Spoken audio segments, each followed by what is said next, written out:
Hi, hope you are doing well. So, I have to give you a lot of updates of what had happened last night. Today is the 2 already.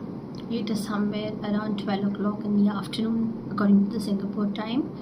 So, what happened yesterday was after I had done my immigration, I had gone to the luggage belt. And at the luggage belt, I realized that the belt that my luggage was supposed to come on to, that belt is not there here. Then I asked around. They told me that, oh, you've checked out of terminal number 1. Your belt is in terminal number 2. So you go take the Sky train, go to terminal number 2. So I did that, and turns out since I'd already exited terminal 1, I'll have to take a re-entry pass into terminal 2. So I had to submit my luggage, take that QR code re-entry pass, go to the security officers there. They had submitted, they had asked for my passport to be submitted, and one of the security officers, she was extremely sweet, and I'm so grateful for that kind of support that she had given me at that time. She accompanied me till the lost and found counter. So I spoke with the officials there. One of my bag was there, but the other main suitcase that had all my clothes and everything was not there. So they made me fill up a form and everything. They took the photocopies of my passport, my boarding pass, everything. Asked for the description of the luggage, and after all of that was done, they gave me a printed letter and they said probably we'll update you about your luggage. Turns out that since the aircraft was already overweight, they had never loaded the shipment containing luggage of about 20 of us, and none of this was communicated to the Singaporean authorities. So after almost about 10-15 people from the same flight reported missing luggage, that is the time when Singaporean authorities called up the ground staff in India, and that is how they got to know that this is the mess that has happened. And I have to tell you, this is extreme carelessness on the part of the airline. Like, I do not want to name the airline, but it is extremely uncomfortable and extremely careless. Like, you have to be responsible about it. Like, you have to own your shit, and you have to let us know that there's so many of us who probably are traveling to some other place within hours, and like, how can you deliver our luggage 12 to 16 hours apart? So whatever it is, I finally got my luggage. So I was extremely exhausted with all the mess. So finally, after all that mess, I took my passport bag, took a SIM card, called up my relative. I actually have a very sweet cousin here, with whom I am going to stay. I'm actually staying at her place. So she was so sweet to host me. So after that, it was almost about 9 o'clock according to the Singaporean time. Then I actually freshened up, and then I booked a cab because it was super late. So I had to pay almost about $35 for that, Singaporean dollars, for the cab. But then here's the surprise. I'll share a link with you. I'll share the video with you right after this. Look, in what vehicle did I travel? Oh my god, that was one beautiful experience, worth the money. So once all of that happened, I reached her apartment. I had dinner. I did not even have any clothes to change. So she was so kind enough to offer me a pair of night dress and a couple of clothes and all. They were so sweet. They hosted me so well. And then I ate, and then I showered. I changed into the nightwear, and I crashed. And I woke up almost at around 11 o'clock Singaporean time, almost an hour back. Freshened up, and I got a call that my luggage has been delivered, suitcase has been delivered to her house. So I took that. Thankfully, I did not have to go back to the airport for that. Now finally, now that I have my luggage, now that things look much brighter, let me explore the city. So now I just prepared myself a cup of tea. I just had to share all of these updates with you guys. Now, things that I learned from this is always when you pack, make sure that you're going to pack at least 2 pair of clothing in your carry-on luggage. you never know. One probably nightwear, one probably a comfortable pair of clothing, one jeans or shirt or whatever that you think you're comfortable in. Just pack 2 to 3 pair of clothing. Just I have these kind of zip bags. I'll share the link with you, which is like a little compartment bags, wherein which are waterproof, and it's very snugly fit in your bag, so you can use that. Those are compartment bags, like especially for bigger clothings, smaller ones from the smaller set. And there's one bag where you can store your cosmetic and makeup. So I will show all of that to you. I'll open up all of that and show it to you. And other than that, just make sure you pack your toiletries and little cosmetic products, whatever you think, skincare or shower gels or whatever, those little tiny travel pouches that you should always pack in your carry-on luggage. A pair of let's just say a pair of napkins, disposable napkins, something like that. You get all of these items. I've seen them in Miniso actually. Disposable towels, disposable napkins. These are little coin-sized things. Once you put it in water, it expands. So I'm not very sure, but I will share the link with you. I had seen that in Miniso, but I've never used it myself.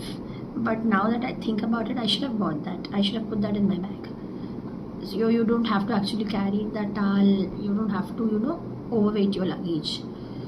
But other than that, today's plan as of now is just having a heavy breakfast, showering, having a very heavy breakfast, and heading to Bugis Street.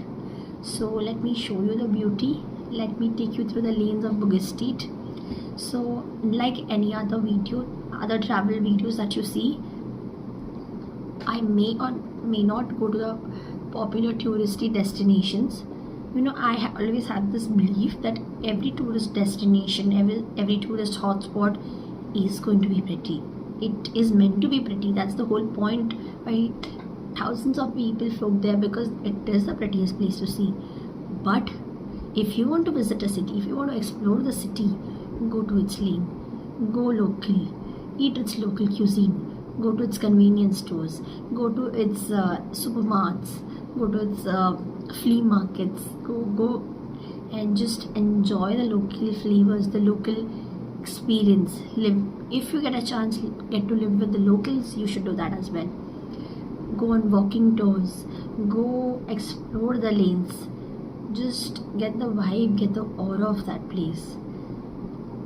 Travel in the public transport, cab and all will be comfortable for you, very very comfortable, but you'll always miss out on that, how do I put it, miss out on that personal flavor of that, on that experience that the city has to offer. So if you're willing, if you're comfortable, then definitely you should try public transport. See how does the city work. If some residents staying there, ask them how much, what is the cost of living, how much is the rent, how much you have to pay for groceries and everything. Like, calculate what is the bare minimum that you need to earn to have a comfortable lifestyle in the city, to have a budget student friendly lifestyle in the city. Because from what I understood till now, you might need somewhere around 8 to 9,000 Singaporean dollars per month, rent, groceries, everything included. But at least 8,000, all of this comes into that, and at least 2-3,000 more to save for yourself. If you want to plan budget trips or anything of those sorts, you at least need a decent amount of money with you. So let's see how much does this trip cost. I'll keep calculating, and I'll give a little breakdown at the end of the videos, at the end of this video series. And that's it from my side. Good luck. So now that we have a couple of things on mind, so I will be staying for a total of 5 days. From 13th of April till 18th of April. I have a flight towards the afternoon on 18th of April. So 13th went away in traveling and everything. So technically I have 14th, 15th, 16th and 17th of April in hand.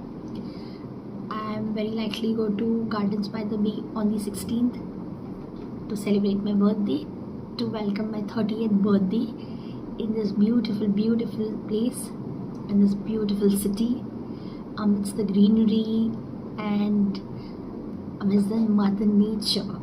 So I'm going to go to Gardens by the Bay on 16th. Tomorrow I do have a ticket for Ferry Wheel, so there's no fixed timing as such for it, but I plan to go around sunset so that I get to see how the city looks at sunset. So every city has its own beauty to offer, so that is one thing. Today I might also go to other than Bugis Street. I will see if I am able to cover Little India as well. I will see, or else I'll go to Chinatown. Then tomorrow morning probably I am going to Sentosa Island with my cousin and her family. So hopefully that should be fun. This was just an impromptu trip to Sentosa Island. I actually never had the plan, but these guys were so sweet. They offered to take me to Sentosa and I couldn't deny it. It was so adorable people. And on the 17th I am thinking of going to Mustafa Market, Haji Lane, and what else is remaining? I think these 3-4 touristy spots, these 3-4 tourist markets, if I am able to cover, and probably I will try and see if there is some other 1-2 good places that I want to visit, some places that I have to do, but let's see how things go. Although I'm super excited, I'm also a little nervous if I'll be able to pull out all of these stuff, but I don't want to put unnecessary pressure on my head. I'll take things as it comes, and instead of wanting to cover as many things on my bucket list as possible, I would prefer to live, enjoy, absorb the vibrant aura and energy of whichever place I am at this moment. Instead of just rushing through the lanes, I would prefer just staying, enjoying the aura, vibe, everything, even if it means missing out on 1 or 2 places on my bucket list. As long as I am able to do justice to the place that I am currently in, I think we've done a trip well, right?